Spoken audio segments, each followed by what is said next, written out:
This is a warning, brother. The sound that is about to play will contain graphic and foul language, yeah, but is intended to be entertaining, at least to some. Oh, yeah. If you are easily offended, yeah, don't have a sense of humor, yeah, or have your head up your ass, oh, yeah, this isn't for you. Everyone else, please try to have fun.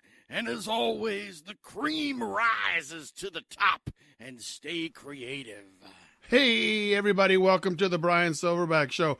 I am Bryan SilverBax, and with me, as always, is the Robin to my Batman, JR. What's up, dude? Ciao, man. What's up, buddy? Hey, today we are going to be talking about some pros and cons of cons. So we're talking about pros, cons? We're going to talk about some stuff that we've experienced at cons that we'd like to share, like cool shit that they did, maybe, Okay. and some of the best experiences we've had, also with some of the stuff that was maybe not so great, Yeah. and maybe somebody will learn from it, or, you know, for the guys that put on Take shows heed and rather stuff than like say, that. You guys suck. That's why you... Yeah, or maybe something to be on the lookout for. This installment is brought to you by Capone Streams. Stick around.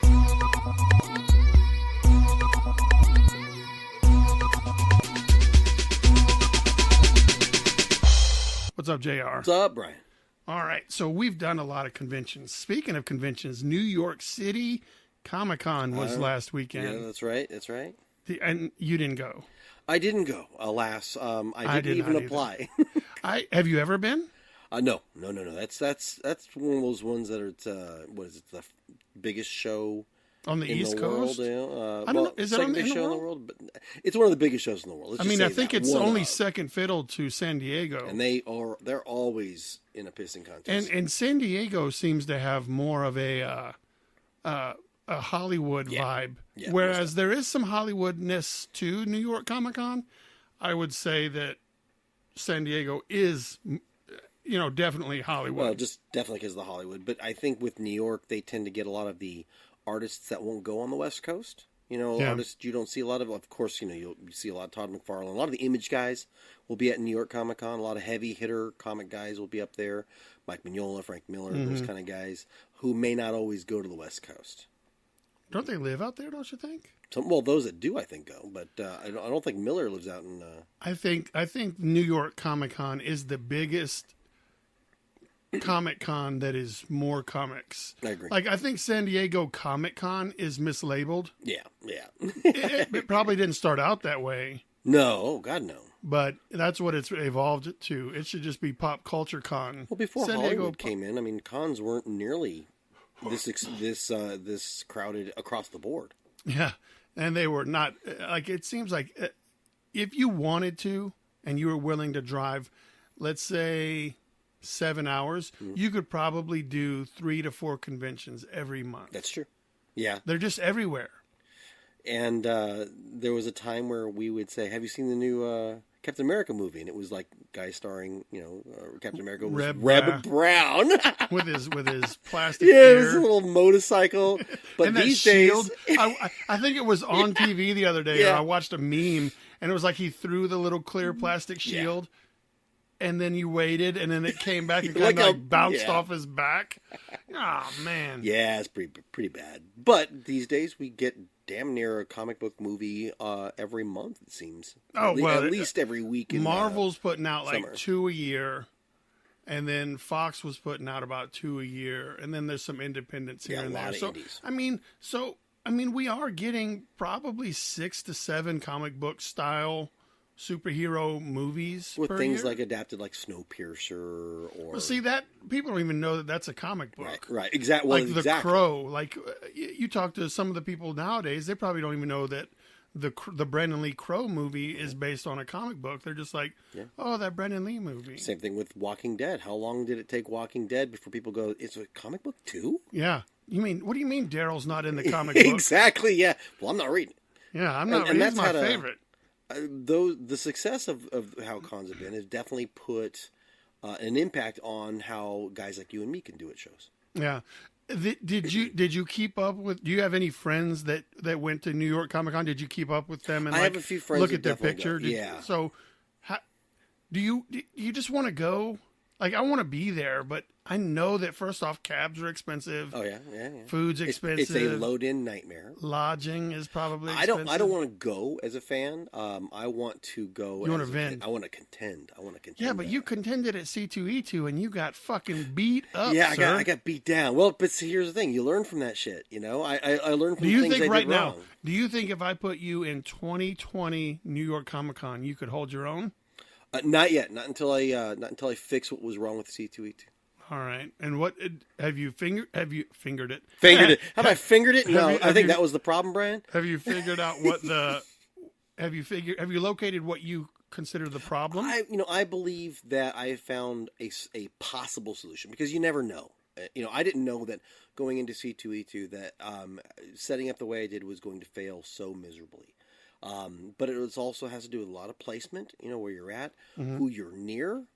I was Your near the direct artist competitor. alley. Exactly. Heck, sometimes even in your direct row, your entire row could be doing bad. So for myself, there's a few things that I would have changed from C2E2, which I'm going to be doing now, but it just requires money that C2E2 did not give me. But I'm going to be chipping away at the stone and changing my format. Because at that time, I had only started to bring art in.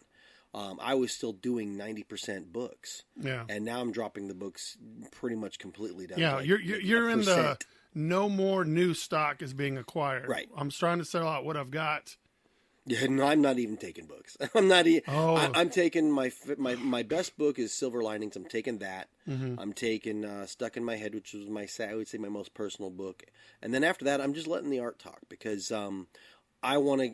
That's where I'm at right now, artistically. So I think that would probably do well at a New York Comic Con, but not until I have a booth that makes it look like, hey, you got art. If you had a New York Comic Con booth of just shadows, puppets, like the shadow stuff, puppets. the You always shadow say stuff. puppets. Is It's it not the shadow puppets. work? If you had just a booth of the shadow stuff, do you think that would be enough to garner attention that would put you over the top? I don't think so. I think it for Because myself. the black and white is striking, man. The black and white works, One but I of think I would go 50% black and white and 50% watercolor because you need variety in order for the black and white to Well, stand keep out. all the black and white. And my suggestion would be to keep all the black and white like together so that section says black and white. Yes, sir. That's Because what I'm doing. if I haven't noticed anything, it's Alex Ogle's booth. Like when you walk Right. by Alex Ogle's booth and all of his stuff is black and white, there isn't even gray. It's black and white. And you can't miss it because of the stark contrast. Sure. And Well, and also since everybody around him is doing all full color, yeah, everybody else looks like Rainbow Bright. And then you have boom, black and white right there. the difference what I'm going to be playing with is always about size. It's always about what people can see from afar. And if I can't have a 20 by 20 booth and I can only have a 10 by 10, I'm going to make use of that 10 by 10 by using larger versions of my most striking images, the ones that people tend to respond to as a whole, whether they know me or don't know me. And that's where I think I need to go. I need to have like a McDonald's arch of one of my not shadow puppets, shadows of ourselves art. I'll get it. I promise.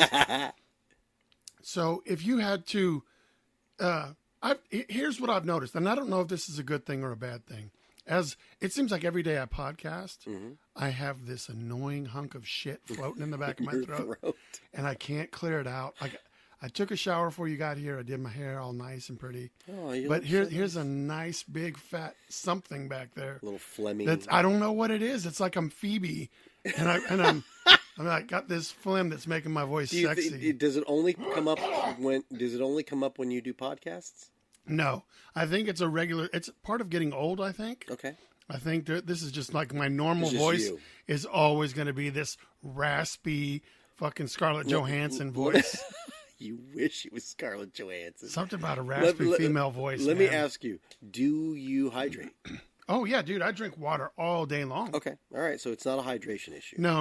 And I do my walking in the morning, and then come home and start hydrating. All right. And how many blowjobs do you give a morning before going on? Give? Well, actually, I think give and receive is the same answer. Just to clear that up for people. So my question is, let's say you have a style similar to mine, an artistic style similar to mine.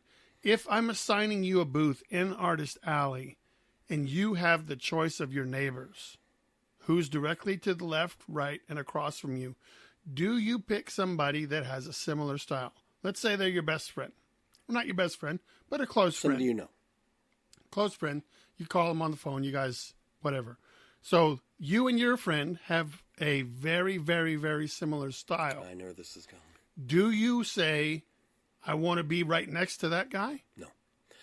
No, because of the same reason why if you're a pop vendor, you don't want to be next to another pop vendor. You want to be the only guy in your row that does what you do. Or at least try to minimize it. Yeah. See, I made that mistake every early other one, on. maybe. But yeah, I think so. If you were, Brian, if you were to be next to somebody next to you that was similar to you, or even across from you, within any eye shot of you, I think that's a danger, because what it does is it tells the viewer that, oh, these guys all draw the same. Yeah. I thought that's what I wanted when I early on.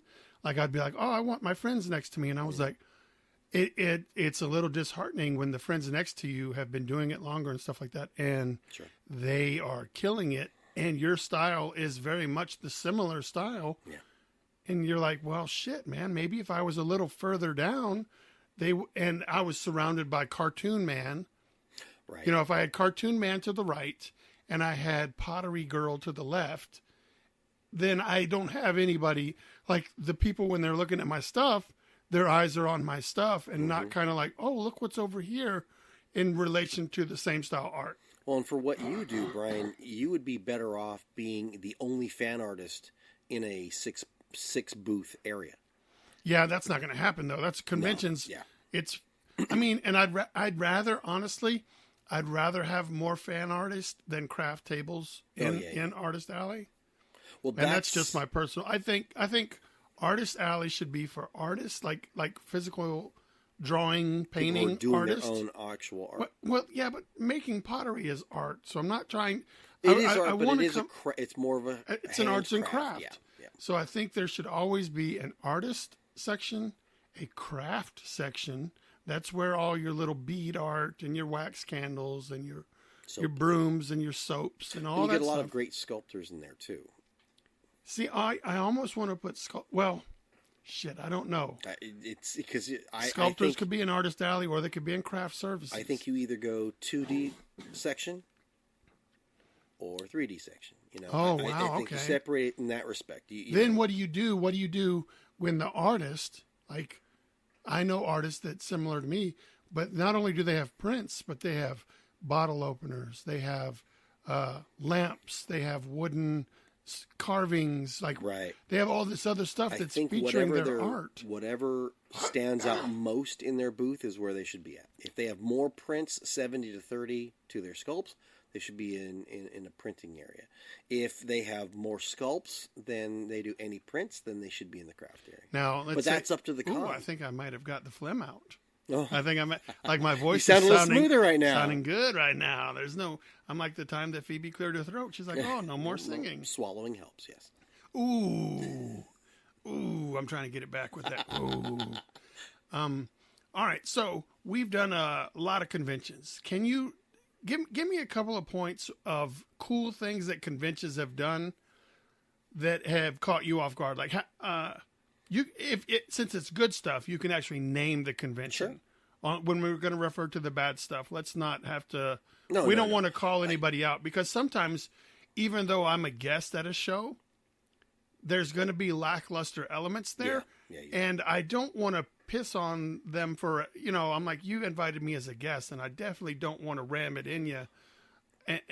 But maybe they'll listen and say, "Oh, maybe he's talking about us." I think a good rule overall is whether you've had a good show or a bad show is not actually the responsibility of the con, because sometimes it depends. Well, sometimes, but I would definitely say that the only obligation a con has to you or us as an artist is to give you the opportunity to sell. Now, we get a few extra bumps every now and then, which we're going to talk about in a second, which surprised you. But ultimately, if I have a bad show, like C2E Suck was a moment that I can't blame on C2E2. It just happened to be that I was in a really shitty spot. I was surrounded by artists, even in the vending area, which is why I left the artist alley to be in a vendor spot. Well, yeah, but you're probably not the first person to come up with that idea. No, absolutely So not. they're like, dude, I got a shitload of Right. fucking fan art prints to sell, and I can go to the rafters. But I realized for myself, C2E2 was a bad show, not because C2E2 sucks, but because it's just not my show. They don't go there looking for original art. So, that is a fan art show. And if you're drawing fan art, you are going to clean up. I don't care who you are. What about, do you think you would do good at Heroes? I've That done is Heroes an art once. show. It's an art show, but again, But it's when an you art did show, not for Heroes, you did original book. art. Yeah. You were doing books. I was doing books. What they want at Heroes is they want their heroes. They want their they want the guys that drew Batman, because they're all there. Heroes is one of the biggest sections of actual industry heavyweights. Yeah. To draw Batman, and you can get those guys to draw your Batman, your Superman, your Crow. James O'Barr was there. Last time I went, and but they are not looking for things that they don't already know. They're going with a list of things they already want. And that was the other thing about Heroes, is that it's not my show. It's not an indie show. But that was probably also 4 or 5 years ago when you did that. Yeah, it was 2016, so yeah. So, It could be, you've evolved since then, so it might, the tables were what, $300? $350. No, I'm sorry, it was $425. And I will say this, it was $425 several years ago. As you do certain shows, which, I don't think this is a big surprise, Heroes is notorious for giving you a really shitty spot for your first table.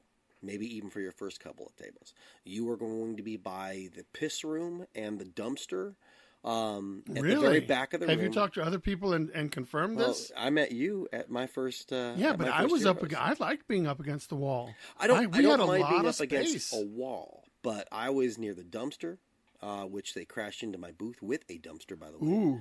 Ooh. We were on the other side of the pisser, which you think would be fine because everybody's got to pee, but we were generally ignored in our little area. I also I did Heroes, I think 2 more times after that, Okay. maybe. I think part of it is how early on you get your table. I think the people that buy tables, the earlier you do it, that's where the list starts, and then they start assigning the good tables. Because one year, I would say that, but I'm a bit of a rain man when it comes to applying for tables. I got in real early. I got in. Okay. That's why I thought I was going to have a good spot. Oh, speaking of that, it is time to apply for Dragon Con, people. Yeah, if you are not experienced, If you are trying to get now. into Pop Culture Artist Alley at Dragon Con 2020, then you need to fill out that application now and send it in. And have you applied, Brian? No. Okay, let's. Why? Because I have secured my spot for this year already. Okay, I am the same. So, what the new implementation, as far as I know, is that once you get into Dragon Con and you establish that you'd like to return and let them know that you'd like to return, the burden is on you to tell them you don't want to return. Like they're already gonna, like, if you've talked to the guys at Dragon Con and after you get in your first year, if you say, "Man, this was awesome, I want to do it again," then you will from now forward, I don't think you'll have to reapply. I think generally for how it is in the vending area, that is definitely true. It wasn't true for a long time in the artist alley unless you knew somebody. You had to have a contact. And for anybody who's in Atlanta, if you are an artist in Atlanta, you need to do Dragon Con if you can get in. The waiting list is usually pretty crazy, but it is the best show of the South. Yeah, I mean, it's my best show every year. It's my favorite show. I love it. I love the show, but I wanted everybody to know that if they're listening, now is the time to apply for Dragon Con. I think they'll take applications through May. I don't know, but I know year? that you do it now, Yeah. and you might hear back. Usually around February, March, sometime is when I would get my "you got in" letter. Yep. I remember the first time I got in, man. Yeah, I was like, no way. Mine was midnight. I had at that point not even been I haven't done any scout books when I first got on. I don't think I'd done any books. Like all I had done was fan art and the Upper Deck stuff. You didn't have the coloring book either? Yeah, but it's not like you could put, I did a wasn't a Pastels book, coloring yeah. book. Yeah. Like It's not like what it's not a resume builder, that I did a Kickstarter for and sold 100 copies. Like that's like, oh my God, we got to have him at DragonCon. Right. He did a coloring book that 100 people know about. But now, all right, artists that get in there, I know I did, they will rush to make something special for DragonCon. Yeah, and I don't blame them. I'd like to have something special for DragonCon, but I've got a year to think about it. All right, yeah. So. Well, you got under a year, actually, buddy. Nah, just shy. That's coming up on my birthday, man. I got to go get my car inspected. How old am I going to be? Fucking 44. 60. Oh. No, my laryngitis is 60. Yeah, your throat's about 74. All right, so tell me something good. Well, go back to your question. Yeah, one of the coolest experiences I ever had was getting into a show I'd never been to. It's called Magic City out in Alabama. All right. And they had requested me to be there, or requested me to apply.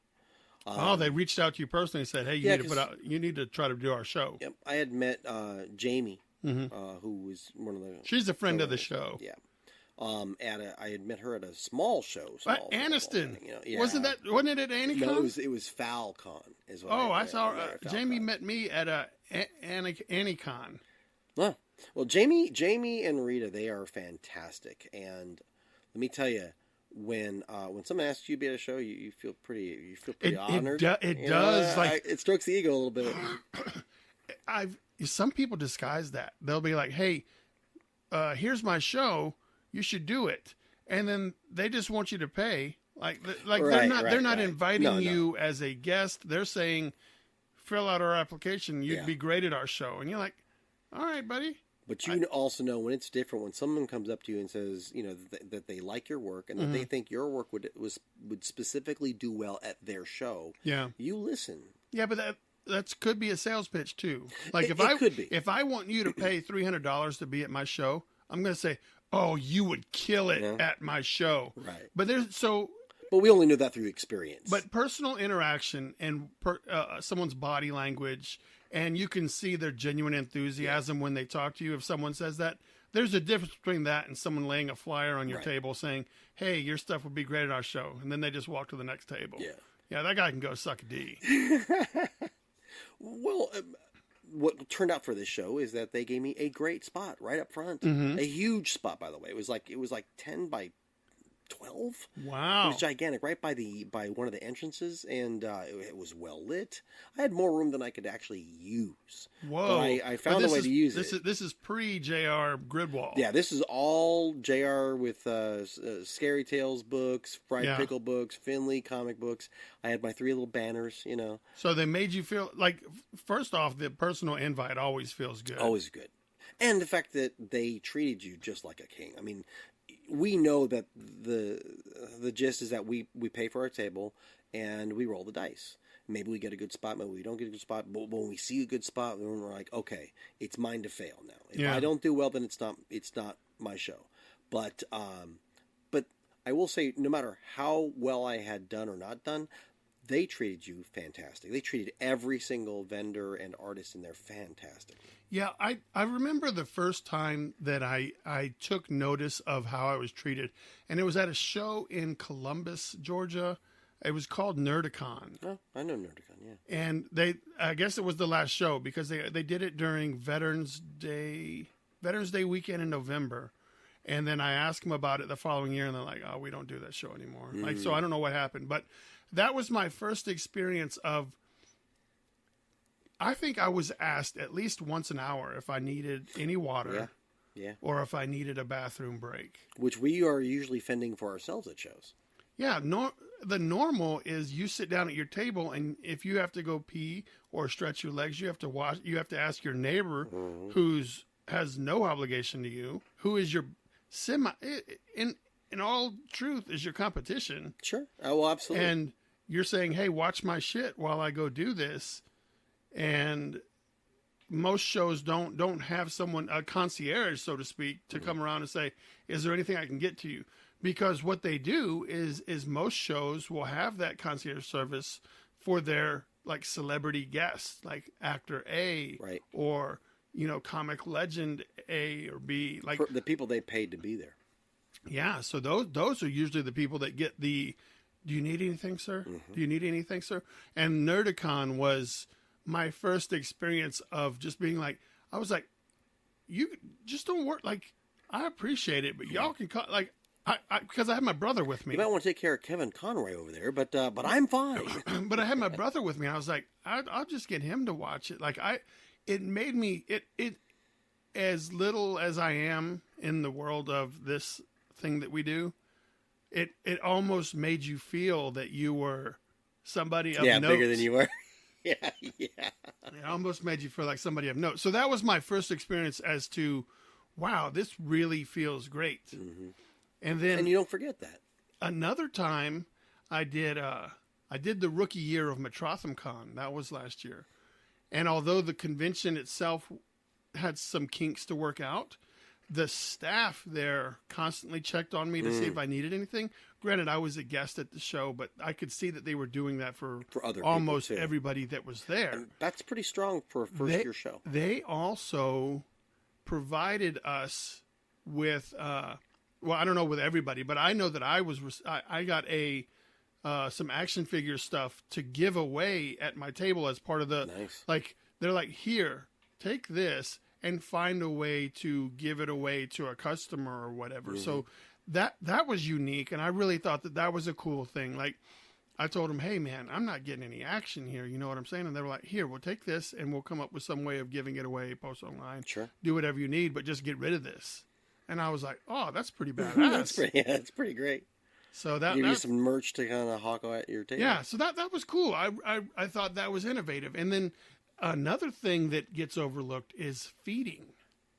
How many shows have you done where you are at least offered like a bag of chips or something? Very few handfuls of. Now, food was available for purchase, of course. Well, yeah, there's food But trucks out in the lobby, for but free, not more than a few. But that's why they stand out. and can you name a couple of the ones that have taken care of you like that? Cleveland Geekster, and keep in mind some of these shows, they are smaller shows, Most of the ones that really take care of you are smaller shows. and I love them for that because that's how they stand out. When you do a show like Anacon or Cleveland Geekster, these aren't going to be like your Heroes Con or your Dragon Cons. No. But what's great about these small shows is that you can be by your friends, and that means you got someone to watch your booth for you or hang out or, God, just talk to if the show's a little slow. And the other part is just the camaraderie of everybody wanting you to do well, and you want them to do well, and you're all each other's competition. But because you do something different, it feels like a family. And so I can't say enough about like Magic City, Anacon, and Oh, you know what? I almost forgot. At the MetrothemCon, anybody who was a vendor or an artist there also had access to the green room where they would get in pizzas. I was just going to mention nacho tables, a nacho bar. Yep. Yamacon in Pigeon Forge every year is probably the most. I'm most gracious to be at that show every year. Really? They have really embraced allowing me to do what I do.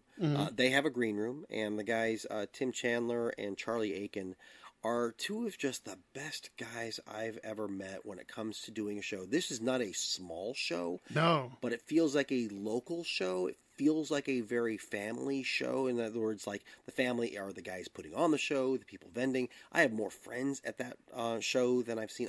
There's a lot of fans that are there. And I have so much fun at that show. Now, that is not a money show for me. No. But it is the greatest way for me to end my show because I just feel great being in that environment. You can't beat that. That's why I will continue to do Magic City until I can't do it anymore. Yeah, for the same reasons. Those guys put on a great show. So you saying that you get access to the green room? Yeah, but that's because you're a guest. Because I don't think that's extended to everybody at the because I've done Yamacon several times, and I was never like, "Hey guys, the green room's over here." Well, I'll be honest with you, Brian. I don't normally eat and drink at shows, and I don't really need a green room. No. It's nice to have, but quite honestly, when I was not in the little was it guest area? Yeah, the guest island. They still treated me the same way, so I that still could just be a felt great personal about relationship. that. Yeah, it is. It is most definitely, and maybe that isn't the experience of some people. But I will say this is why my experience at that show was the polar opposite of my experience at, say, something like C2E Suck. Yeah. I would almost be I'd almost feel worse if I went to a show as small as Yamacon or even Anniston and treated like dirt. That's when you leave at like 1:00 on a Saturday. You just walk out. Yeah, because there's no reason to stay. Now are you let's pretend we're at a show like that. Are you mistreated, or is there just not any traffic? I think the worst experiences are when you're completely ignored, and I'm not talking about the fans, because really that's not that Con can't control that. My worst experience, other than C2E Suck, was Heroes Con. It was really? the worst experience because, all right, I was fine. Put me up against the wall. I realized it's my first show. All right, so I'm next to the dumpster area. That's fine too. But when the guy carrying 2 giant dumpsters lets one go so he could put the other one in the dumpster area, and the other one crashes into my table, destroys my mannequin, dumps 50% of my stuff on the ground, and then doesn't say shit. But okay, so that's the staff of the facility, right? Well, that's where I'm going to continue. I went to the front. This is the only time I ever cussed anybody out. All right, and it was a nervous experience. Right. I'm pooping foam, right? Because I like to smile and have a good time. That is my resting happy face. Yeah. But this was the only moment I realized, all right, you know what? Something's got to be said because my mannequin is broken. That was when I had the pickle mannequin, So I went up to the front. I bitched them out about what was going on. I said the guy never even came by and apologized. I said, "Are you going to pay for my mannequin because he's broken?" And I said, I want to talk to somebody. Who did you complain to? The Heroes Con staff or the facility staff? I went straight to the Heroes Con because the Heroes Con, the information desk at the front, the management desk, yeah, where the managers and all that stuff were. The manager was on the floor at the time.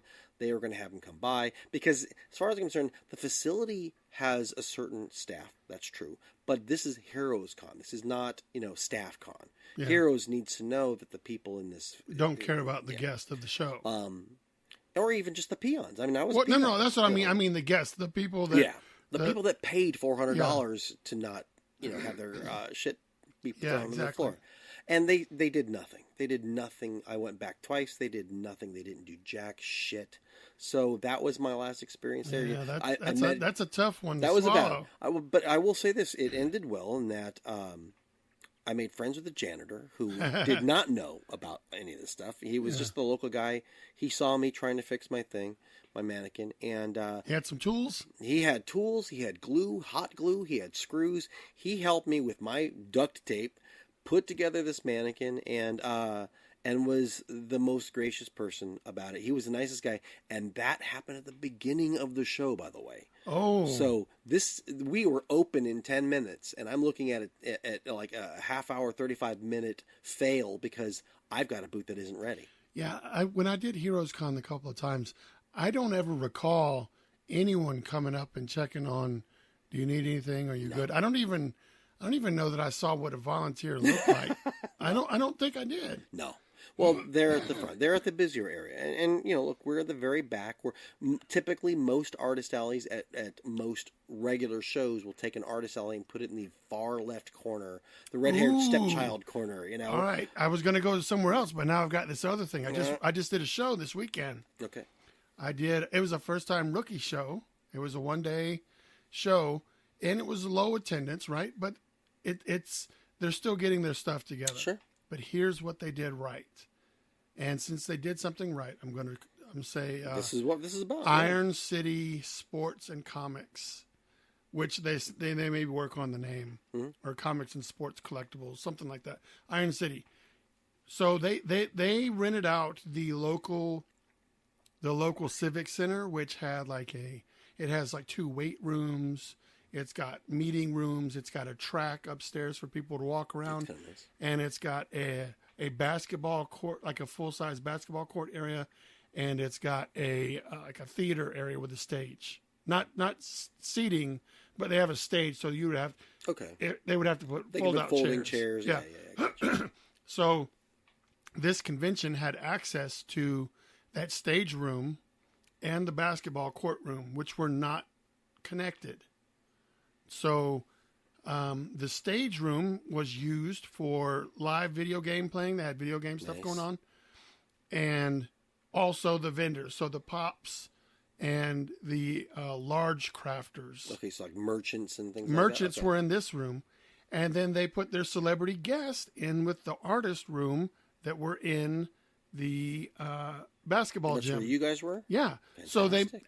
So it's like, I don't know if this was on purpose or if it was just a lucky accident, but when he said your room's over here with the artist, and then this is where the celebrities are going to be in the same area, I was like, oh shit. That's pretty awesome. Because the celebrities are what draws the people to it. That's draw where them most of there. your traffic is going to be. So I am used to saying like, artist, we're just going to put you off to the side because you kind of have to be here so we can tell people you're here. You can usually find but the artist we're not alley trying table. to take care of you. Your artist alley is usually the one covered in cobwebs with a leak over it with one blinking light. Not usually, but yes. At most shows that Not are big. most. Come on. All right. I'm not going to name. It's happened. All right. The artist alley in MomoCon is the furthest away from any action you can It is. It's like the complete other side of the entrance. Action, complete far away. And and it's a decent show for some people. I've done decent in there. Yeah. I have to. But then there's other shows like, say, the Indiana Comic Con, which also does the Atlanta Comic Con in Tampa. Oh, okay. The artists Is that are in Funimation?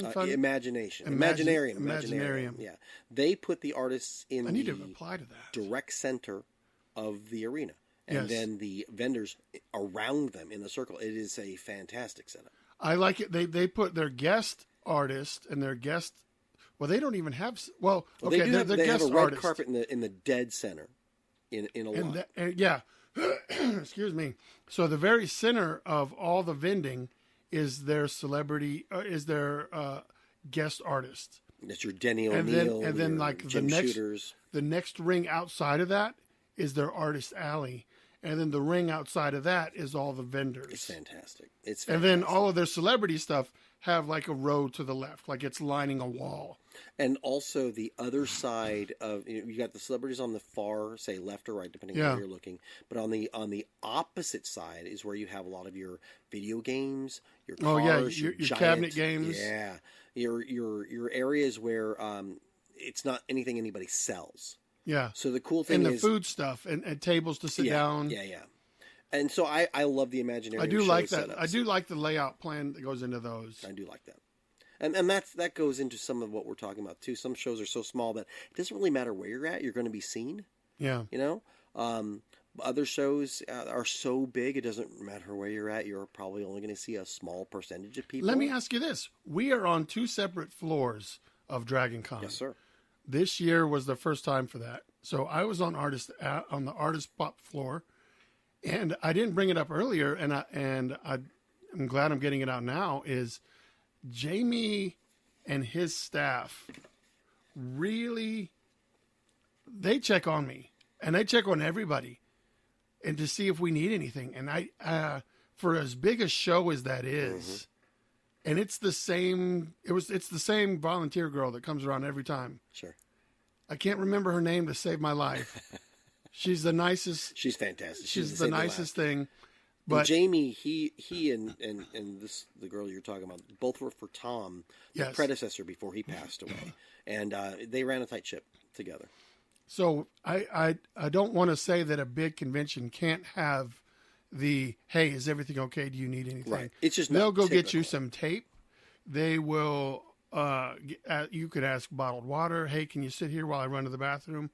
And I don't really come to expect that at such a big show. You don't, which is why Dragon Con stands out. And I'm a nobody at that show, so I would expect that kind of service if I was a somebody, but I think everybody gets that, hey, are you okay at Dragon Con? So did that happen down on the vendor floor where you were? Do they kind of expect you to fend for yourself down there? It's a little bit of both. The vendor floors, they're the 1, 2, and 3, and they're all extremely packed. So it's really hard for anybody to actually get to you. In general, that's kind of the flip side of the coin. Is you see there's a many lot of people traffic down there too, like a lot of bodies. Yeah, a lot of bodies, and that's a good thing and a bad thing. The good thing is a lot of people see your stuff and tend to increase your amount of sales. But the bad thing is, nobody really can check on you because But I bring my buddy. I brought Chris Collins, and he and I would just basically take bathroom runs and food runs. Because I don't expect get the runs. I don't expect Dragon Con. Like I don't use that as a knock on Dragon Con. No, absolutely not. Just absolutely it doesn't seem like a service that should be provided to the vendor floors. Like the artist floors, it's usually a one person operation. Sure.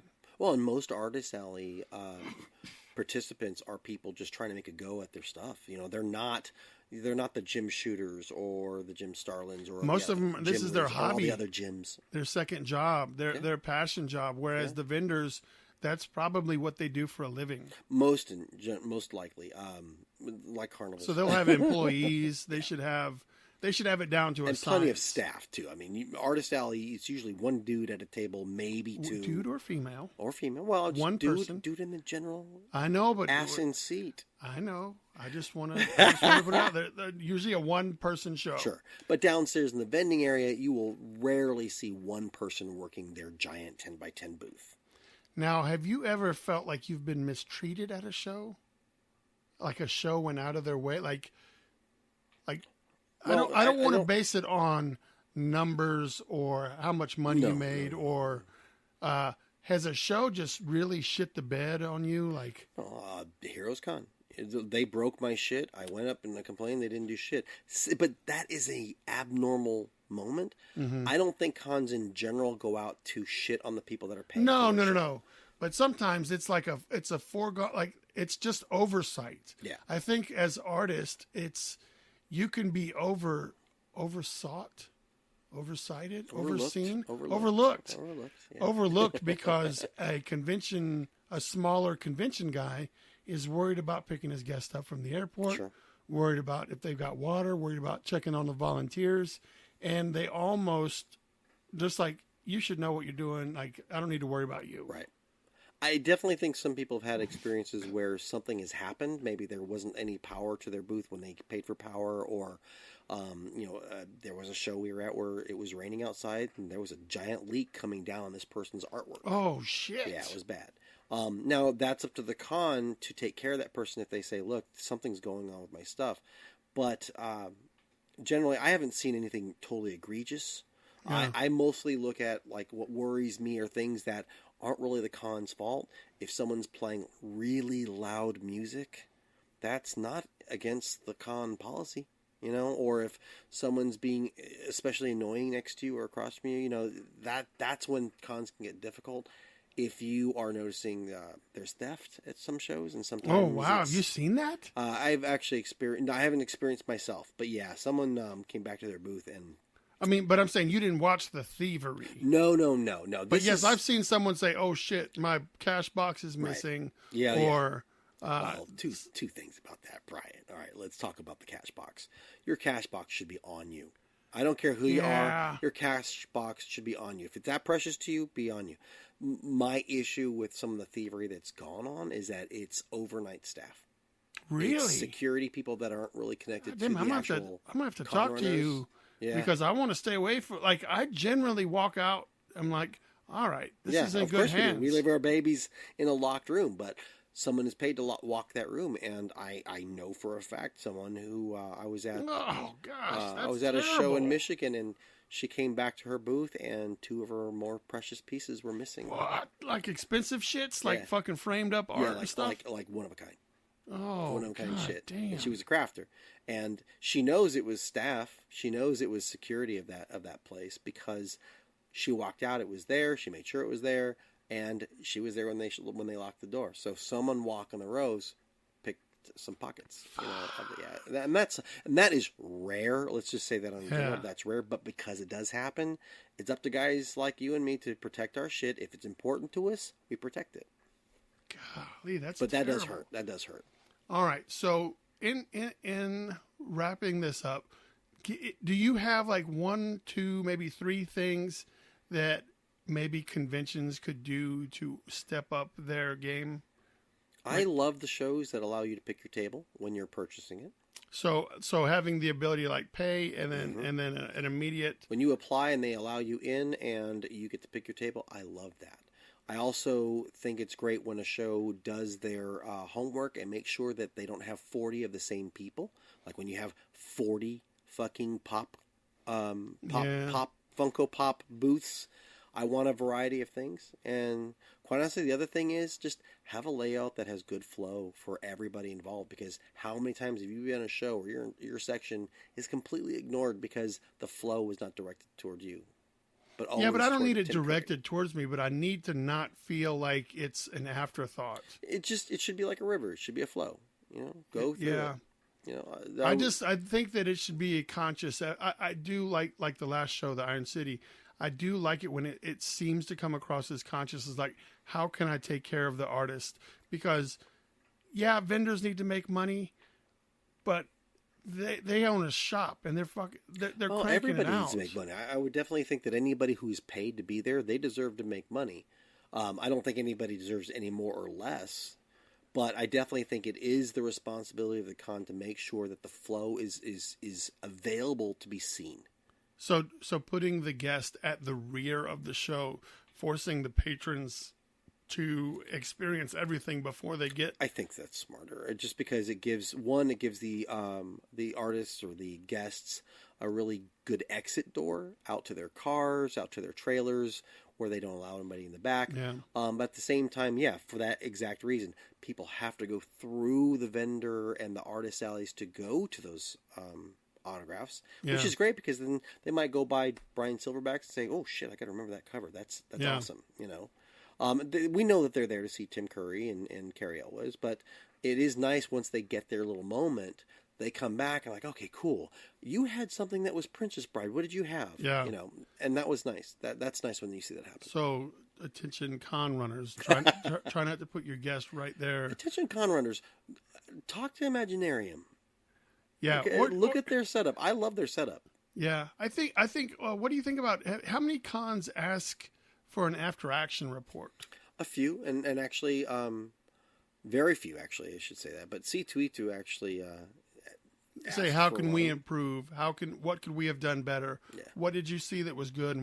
And I think conventions should do that more often, and I think they'd polish what they've got. It would certainly allow people to stop venting on Facebook groups about what was wrong with the show, because then the show needs to know it's not people just bitching.